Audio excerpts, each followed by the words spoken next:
This time on the Driver's Corner, we're going to talk about the things I hate about my C5 Corvette.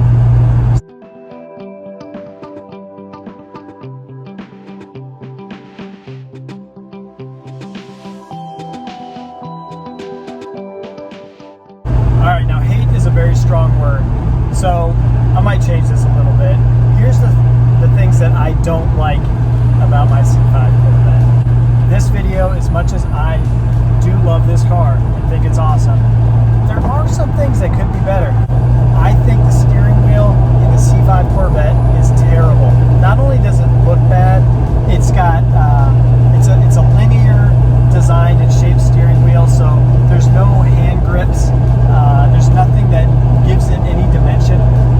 If you look at it, it's a 4-prong, and it's basically a redesigned truck steering wheel, so it's not very sporty at all. I've seen a lot of people that swap to the C6 steering wheel or whatever, the Cobalt steering wheel.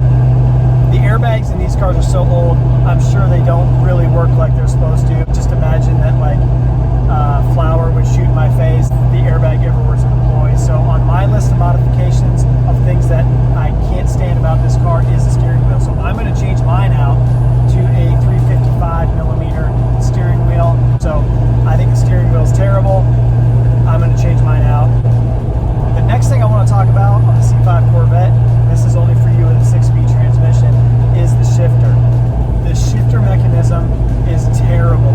It is probably one of the least intuitive things on this vehicle. So what I did is I swapped out to a C6 Z06 shifter, and it is a world of difference. It's a cheap modification, and it makes the car drive so much better. The stock shifter is not precise. It's vague. You kind of think you might have it in there.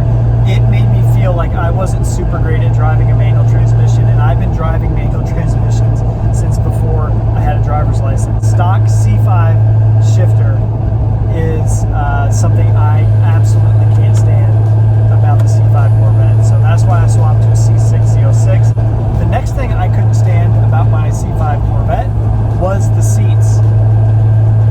The car is a sports car. Mine even had the sport seats in it, so I don't know what the other ones are like, but mine actually had the sport seats that have a hole in the back, and they weren't very sporty. They had adjustable bolsters and whatever, but it honestly, they were so mushy, and they weren't supportive, and it felt like I was driving a Cadillac, except I was trying to drive a Cadillac like you drive a sports car.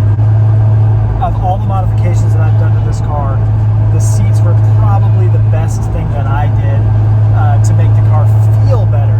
It handles, because I'm stuck in the seat now.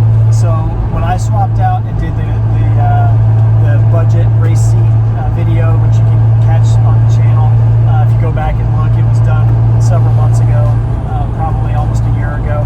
But the budget race seats were the best modification I did, so I can't imagine to all of you guys that went to the Corvo actual brand name seats. My cheap eBay race seats were the best thing I did in this car. The next thing on my list of things I don't like about the C5 Corvette is you can't really drive with the windows down. And that's going to sound really weird, but windows down, the car gets a ton of air buffering coming in the back where the glass is. Now, on the C4 Corvettes, there's a lot of guys and gals that were putting in an adapter, like a hinge extender, to allow the back glass to be open to get some of that air to get out of the car. It's a huge wind buffering trap. So I don't drive with I am the guy that doesn't like running air conditioning. I like having my Targa off. I like having the windows down, and I'll tell you right now that it's not the most comfortable wind situation in this car to drive with the windows down. So I usually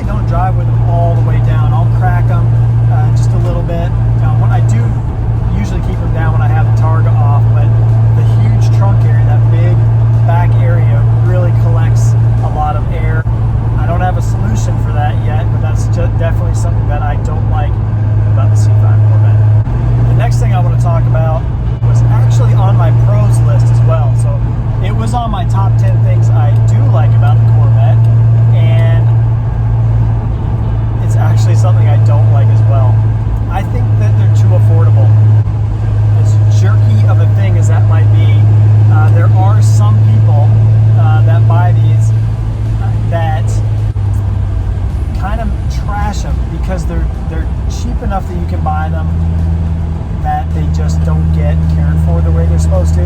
So somebody can buy one of these and, you know, put a lot of junk on there, like Pet Boys style, stick on whatevers, and you know, not really do a lot of maintenance on them because it's actually a really cheap car. So as much as it's a positive that you can pick these up for a bargain, it's also kind of a negative.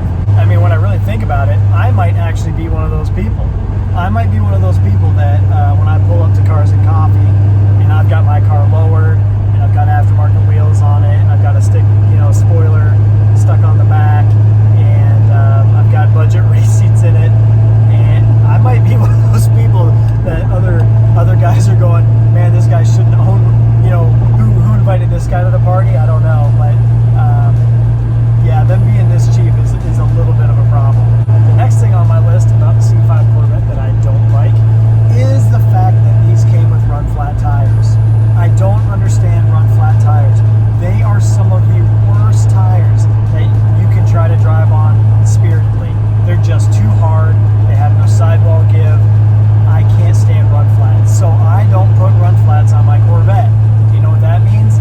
And even though I get in this car and I'm on my way back from you know, a 3-hour drive from my house to Chattanooga for work, I could get a flat tire and I am stuck on the side of the road because there's no spare tire on this car. So I think that the run flat tires, I'm not putting them on my car. I've never put them on any of the cars that I've owned that are supposed to have run flats. So that's a me problem. But I think that there's enough room in this car that they could have put a space saver in here. I think I could have had a spare tire if they really wanted to, but I don't. And so I think the fact that they put run flats in just about everything nowadays, or in a little can of Fix-A-Flat, run flats are terrible tires. Prove me wrong. I don't think you can. So I hate the fact that this car came with run flat tires.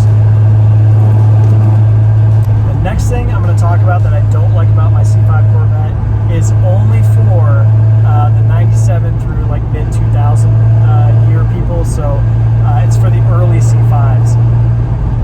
We have some rare and expensive and discontinued parts, and that sucks. So our computer systems, our ABS systems, our keys, lots of little bits and pieces are just different enough on the early C5s that we can't get them anymore, and they're finicky. So because of the early years of production, you know, there's always stuff that goes wrong and then they revise it later. And that happened on the C5 Corvette from 97, 98, and definitely 99. I think there's some 2000s that maybe have similar problems. And so tire pressure monitors, for example. For my car, tire pressure monitors are like $400. They're $100 plus a piece for a tire pressure monitor. If you have like a 2000 up Corvette, your tire pressure monitors are like $80 for the set. So little things like that are just rare and weird, kind of suck. Next thing on my list is only for the guys with 6-speed transmissions, and you're going to know what I'm talking about probably right off the bat. These cars sound like they're dragging a box of rocks in first gear when you first start taking off. All of them do it. It's in the original VHS video that the owner's manual for this car. They basically said, don't bring it back to the dealer if it makes this noise. And then they showed one of these pulling off, and it sounds like trash. It sounds like absolute garbage. And I hate being in first gear and pulling off at low speeds just because it sounds like there's something wrong with my car. Like it's this pinging, gravelly sound, and it's the torque tube. The torque tube also, so while I'm doing this one, the torque tube also makes a weird sound when you turn the car off. And it's like if you have the clutch pushed in and you turn the car off, then it makes this like clickety-clack-clack-clack sound as all the rotating mass is finishing up all whatever it's doing. So I think they sound a little bit clunky taking off in first gear, and when you turn it off, it's annoying. It's an annoying thing that happens, but that's something I definitely don't like about the C5 Corvette. The last thing I'm going to talk about, everybody tries to race me all the time. It doesn't matter if I'm third in line